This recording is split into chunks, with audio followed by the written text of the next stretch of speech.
Visakhapatnam steel సంబంధించి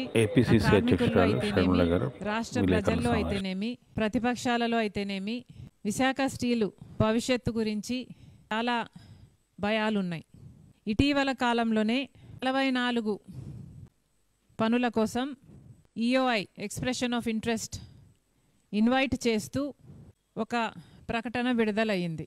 అంటే ఇది వరకు కార్మికులు చేస్తున్న పనులను ఇప్పుడు విశాఖపట్నం స్టీలు కాంట్రాక్ట్ బేసిస్ మీద ఇయ్యబోతుంది.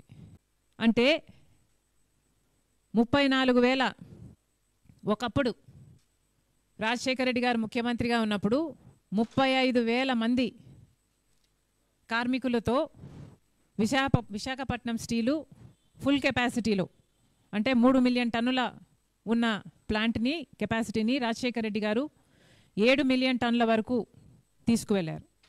ఆ టైంలో ఫుల్ ఎంప్లాయ్మెంట్లో నడిచిన ప్లాంటు 35,000 మందితో నడిచిన ప్లాంటు ఈరోజు కేవలం 20,000 మందితో మాత్రమే లేక అంతకంటే తక్కువే మందితోనే నడుస్తుంది.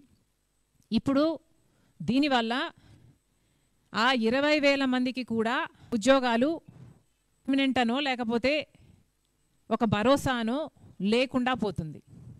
అంటే ఉన్న పనులకు కూడా ఇదివరకు కార్మికులుగా చేసే పనులకు కూడా అవుట్సోర్సింగ్ ఇస్తే ఇక మొత్తం కార్మికులను అవుట్సోర్సింగ్ పద్ధతుల్లోనే ఎంప్లాయ్ చేసుకుంటే ఇక రెగ్యులర్ ఉద్యోగస్తులు కానీ ఉన్న కాంట్రాక్ట్ బేస్లో ఉన్న ఉద్యోగస్తులకు కానీ ఏ మాత్రం భరోసా లేకుండా పోతుంది.